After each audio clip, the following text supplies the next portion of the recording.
there, Texomashomepage here along with MJ Baird, and we are preparing for another American League Championship Series game between the Texas Rangers and the Houston Astros. And tonight's going to be a little bit different, MJ, because for just the 12th time this season, they're opening the Globe Life roof. Hasn't happened since May 21st, nearly 5 months ago.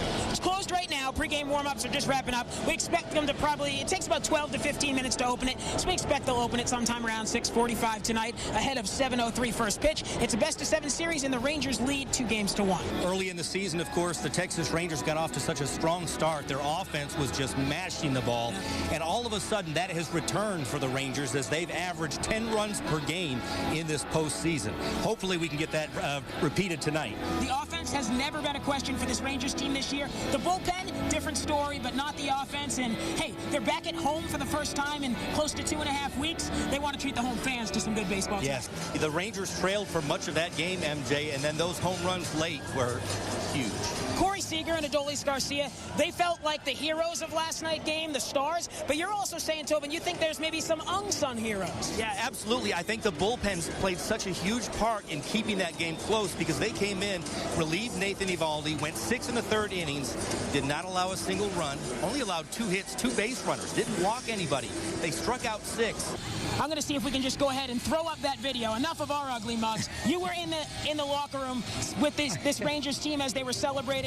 You're still covered. Yeah, if people at home had smell-o-vision, they would smell the champagne. I am soaked in champagne. I'm sticky, and it was well worth it. These guys got to go into the celebration room after this victory tonight, and this was a mild celebration because this is the first time since 2011 that they are heading to the American League Championship Series. That past year, you know, they beat the Detroit Tigers. Sure. Unfortunately, this team's never won a World Series. Maybe this is the year.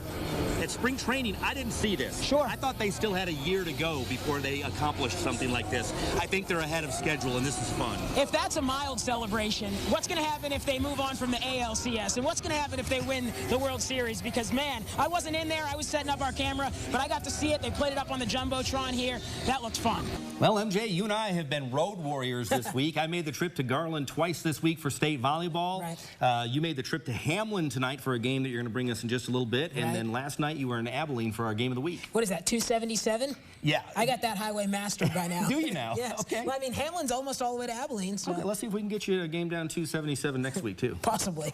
MJ, I'm excited about one thing this week for sure. What's that? We actually had football-type weather out there. It took week 7 to get to the point where we didn't have 80-degree temperatures at kickoff of our games. I was talking to some of the folks out in Nakona tonight. This is my weather. This is your weather, right? Yes, From Michigan, love this. from Massachusetts. Some of our photographers in the newsroom were saying it's too cold. I'm like, this is football weather. Perfect. I had a quarter zip on. It was just enough. Getting text messages, I'm freezing out here. Another text message with a picture of one of our shooters that had to go buy a sweatshirt. Texans, man. I tell you what, Texans. No offense, folks, but Texans. It was beautiful tonight. It was wonderful for football. The Herald Hornets off to a 2-0 start. They haven't done that in over a decade. They get our honor as game of the week playing a 2-0 Trent Gorillas team tonight. What was the atmosphere like out there at Ron Brandon Field? It's just kind of like this school spirit reinvigorated. I mentioned it in our 6 o'clock live shot. We're driving up to the field. There's like chalk on the asphalt. Welcome to the Beehive. Obviously, it's homecoming too, so maybe that factored into a little bit.